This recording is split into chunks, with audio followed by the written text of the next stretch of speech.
Margaret awoke, startled, a cold sweat clinging to her. She gathered her thoughts.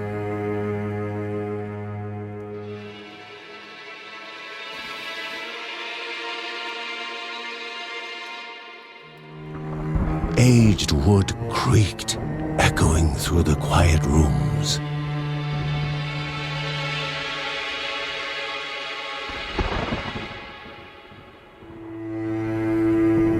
Near the house stood a shrine to Rhea Dana, goddess and daughter of the land, of Rhea and a being of comfort.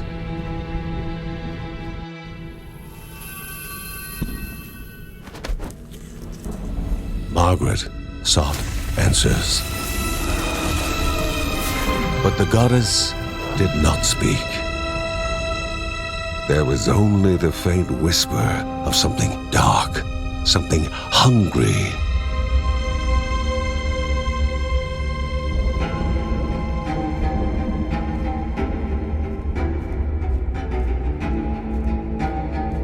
The old seer's bones felt the weight of their age as she climbed.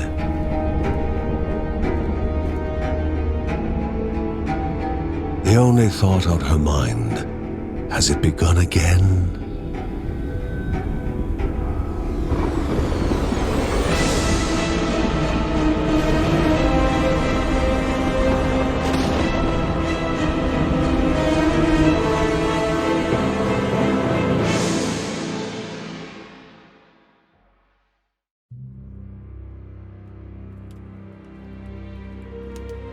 John's mission would be a simple one. He was to investigate Rhea's greatest shrine. His mother presented him with a fresh divinity shard.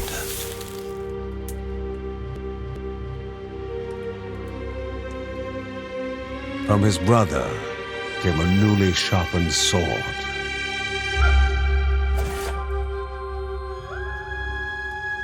His wife gave him a kiss, and his daughter's hugs were full of reason to return home safe.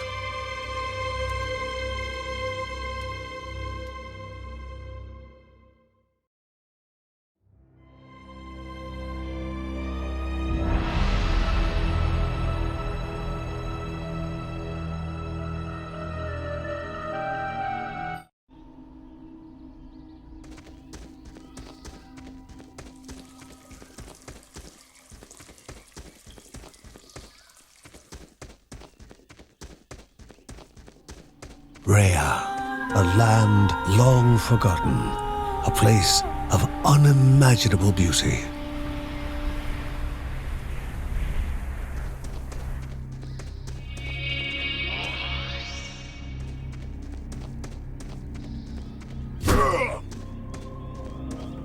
It first appeared as sludge given life, slithering creatures, small and vile.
A wall, impeding further progress. A battle was certain.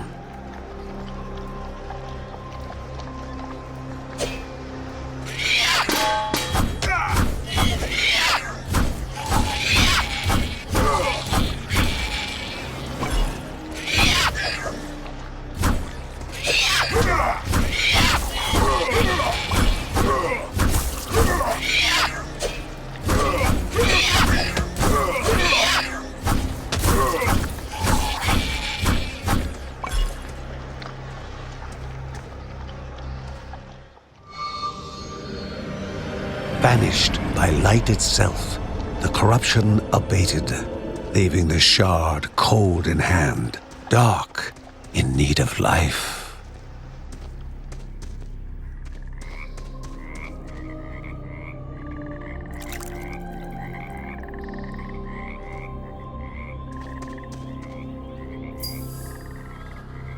The shard grew warm, humming softly from the harnessed energy.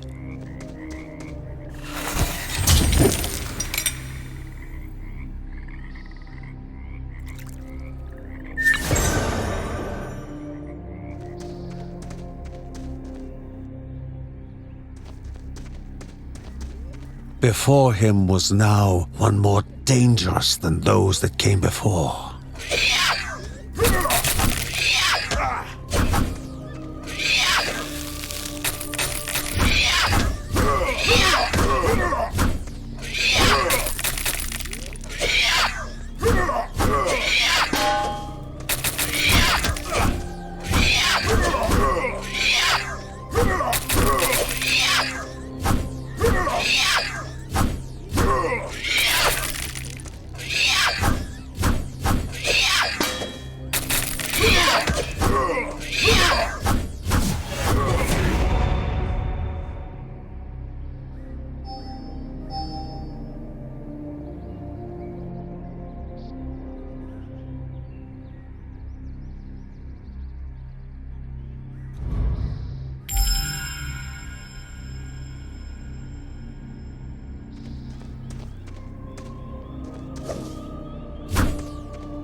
Goblins, a familiar threat, albeit farther out than usual.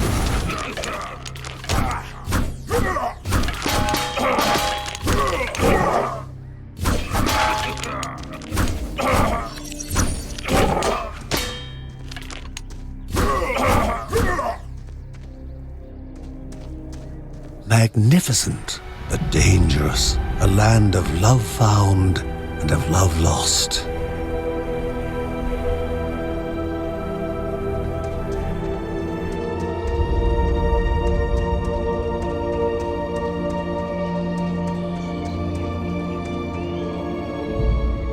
Before him was sacred ground, left untouched in days gone by.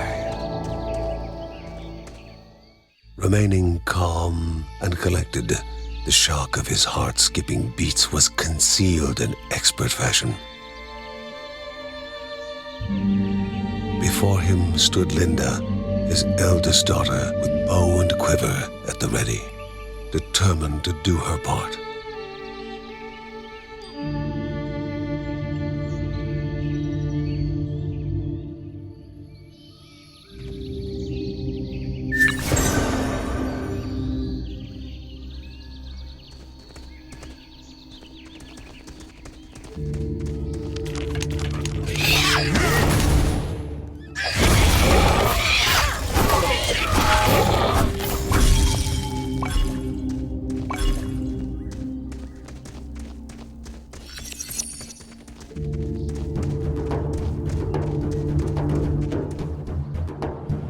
Before the Guardians were not beasts feeding, but monsters consuming, destroying others. They corrupted and distorted, creating even more hungry husks.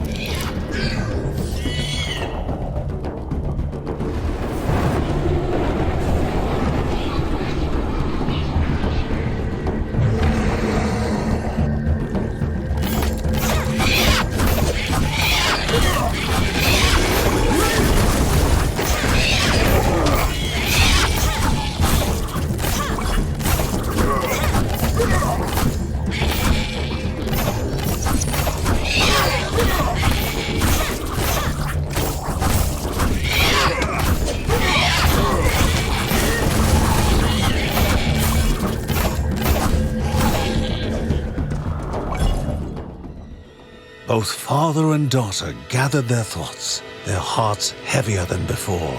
How would they explain what they had witnessed?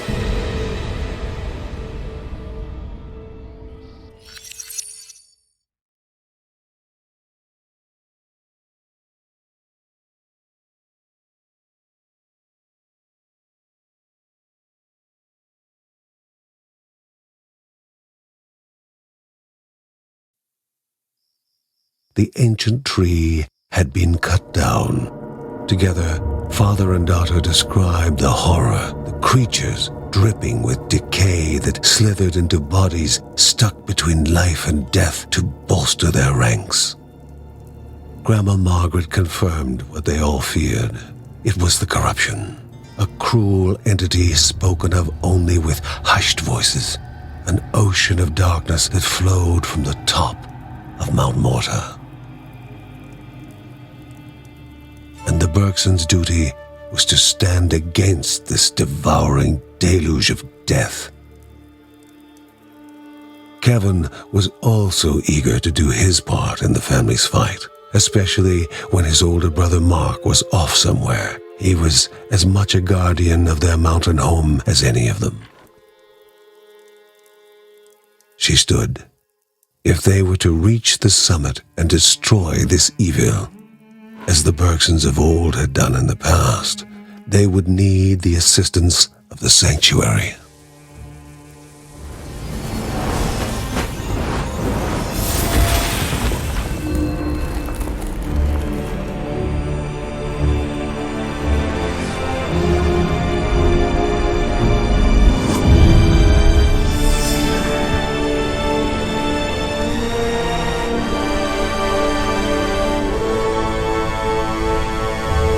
Given to the Bergsons by Rhea herself, the sanctuary was a gateway to the mysterious lands around the mountain. Margaret pointed to the huge crystal at the center of the den, revealing their next task: to activate it and open the way to the source of the corruption. And once Rhea's 3 spirits are gathered on the grounds, the only gate to the top of Mount Morta will open in this chamber. By himself, or with the assistance of those who loved him, John needed to gather the 3 spirits from their lands. Without them, he would not be able to stem the flow of the corruption.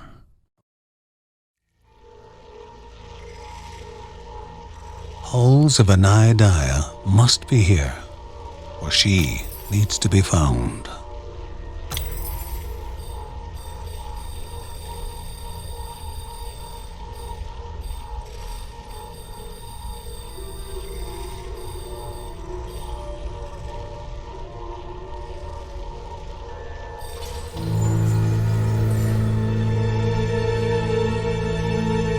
A celestial shard chipped directly from the ancient crystal in the sanctuary. It would be the Bergsons' lifeline, a tether to pull them back home before death's fateful whisper.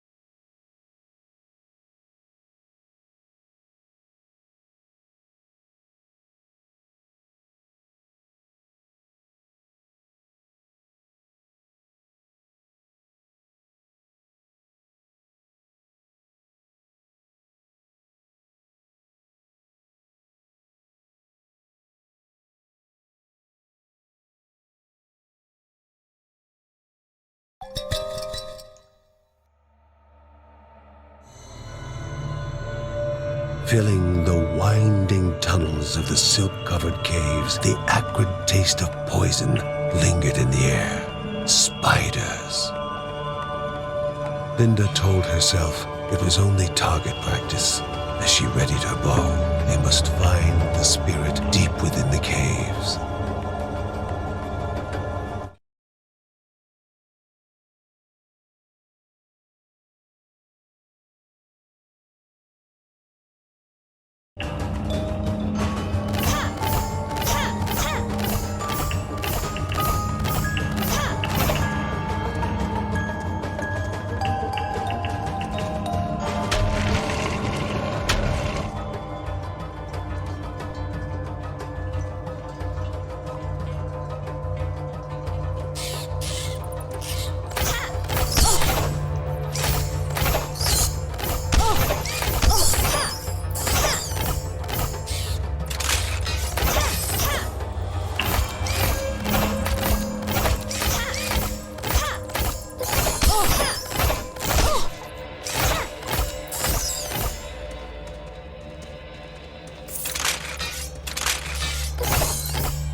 Everyone was encouraged to take part in a game of destiny. A prize awaited the fortuitous, but there was only pain for the unfortunate.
Energy flowed around the room.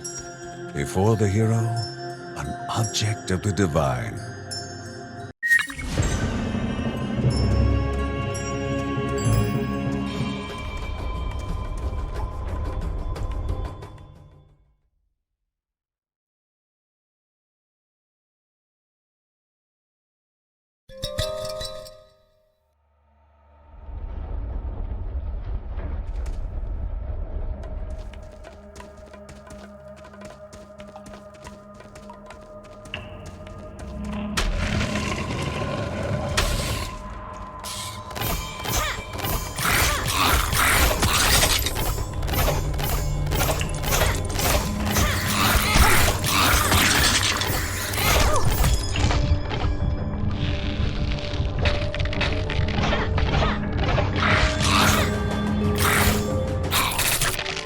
The Bergson began to slip away, wondering if this was death.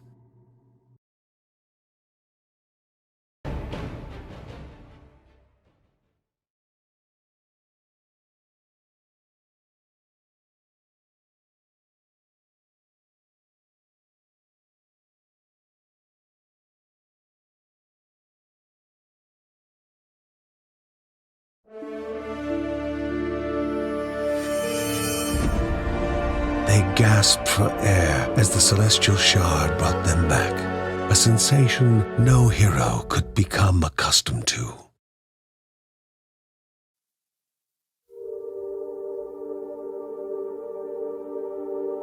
As she heard John and Linda describe their foray, thoughts rushed through Margaret's head. The corruption had amplified the creature's wickedness, and no longer were they part of the harmony of the Rhea. With the new threats looming, Margaret asked Ben, to prepare his workshop. He would have to take charge of enhancing the warrior family's weapons and armor.